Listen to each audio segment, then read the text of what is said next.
Well, dear friends, we come now to our lecture 5, and this is on the 10th plague and the Passover and Exodus, chapters 11 and 12. I want to give just a very briefest introduction. Then I want to have a look at the texts. Just what sort of background do they come from? Then I want to look at the Feast of Passover itself. Our next dimension will be the exegesis of the text, but very briefly. And a final word, the conclusion will be the God of Exodus. So, just the briefest of introductions. We've come now to the 10th plague, and this is going to issue forth in the Exodus. The death of the firstborn is going to, in Egypt, is going to push Pharaoh into saying, "Leave my people at once. Go to worship the Lord. You'll be doing me a favour." So they finally do leave Egypt.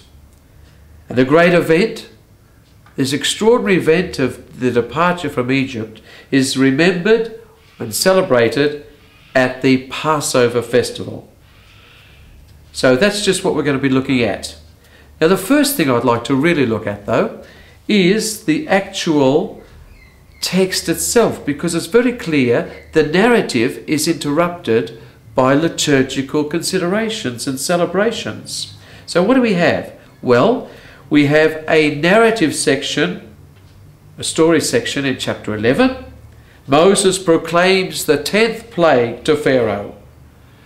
Now the story then is interrupted by a liturgical section which describes the two feasts of Passover and unleavened bread. That's chapter 12, verses 1 to 20.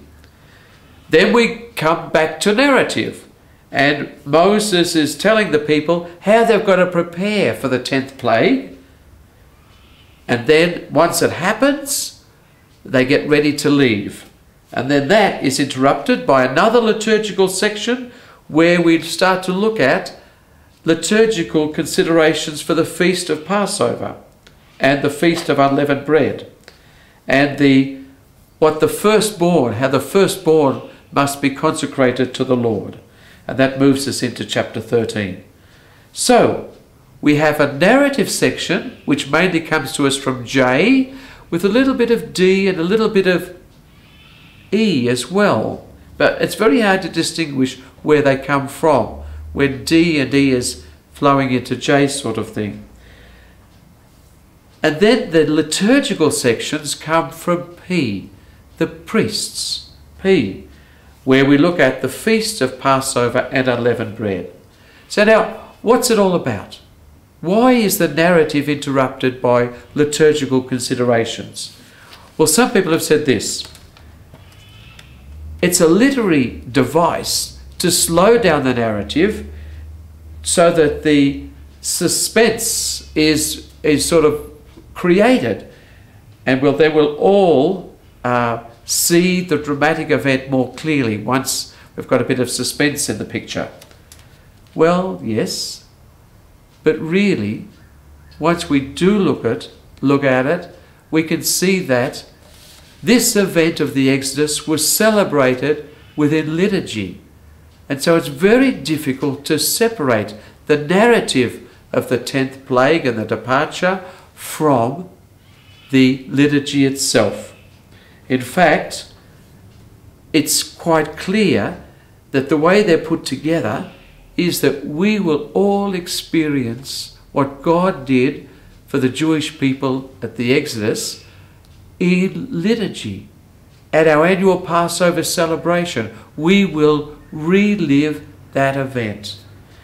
And you'll notice in one of the verses that it says, "Do this as a remembrance of the Exodus." This liturgy as a remembrance of the Exodus itself. So what's all that about? Well, we're at the heart of liturgy now. Liturgy which is for the Jewish people and for the Christians, because for us, we make present what Jesus did for us on Calvary, just as the Jewish people make present what God did for them at the Exodus. That is the real presence of Jesus for us, of God for them. The word to remember in the Hebrew understanding is to actually make it present now in our time, something that happened in the past. We're representing it. We're representing it, representing it, making it present again. So when we say, do this, when Jesus says, do this in memory of me, he's following what God said to the Jewish people. Do this in remembrance of the Exodus. So it's a very, very important liturgical principle. At liturgy, we relive a salvific event. So, just as we're looking at the texts, can we work out beneath the text something that happened? Well, it does seem clear that Moses did lead a group of fellow slaves from Egypt with the help of Yahweh, and eventually brought them into the promised land. And there they settled and joined in with all the other peoples of the land in a confederation. Their figure of 600,000 is grossly exaggerated, and they're made to look like an army leaving Egypt. We think it's a much smaller number. 600,000 men, not counting the women and children, not counting all the free people and all that sort of stuff, would mean it's over 2 million. Well, that would be an absolute impossibility. So where's that figure of 600,000 come from? Perhaps, one person says, it's the figure of the number of people living in Jerusalem, not in Jerusalem, in Judea, and the whole of the Holy Land at the time of, say, King Solomon. Okay, now I want to move on to the next thing, is the Feast of Passover itself. Now, I want to give a bit of a story of the Feast of Passover. First thing is, perhaps the feast in the wilderness that Moses wanted to lead the people out of Egypt to celebrate 3 days into the wilderness was a feast day connected to the Passover. Perhaps it was the slaughter of a lamb, or perhaps it was the Feast of Unleavened Bread. Perhaps it was a harvest festival. And they're the two feasts that somehow or other get connected to the Exodus and are certainly feasts in spring. So if you sacrifice a lamb, that was a thing that nomads did. They lived with their sheep and their goats, and they'd sacrifice a lamb not a year old at spring. And then if you were a farmer, what you would offer would be the first fruits of the land at harvest time, and with that you may offer the unleavened bread. And they're the two feasts that somehow or other attach themselves, later of course than Moses, but they attach themselves quite clearly to the Exodus.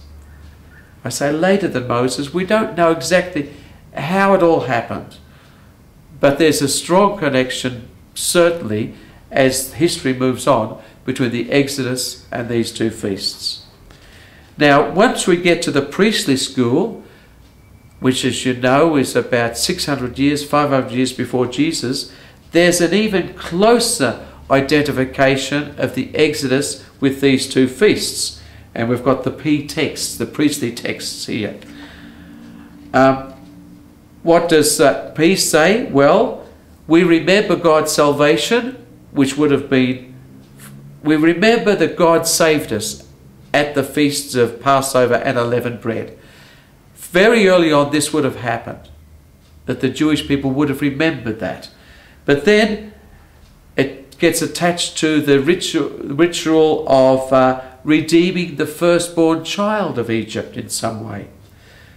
And the very name Passover gets toyed with a little bit in the priestly code.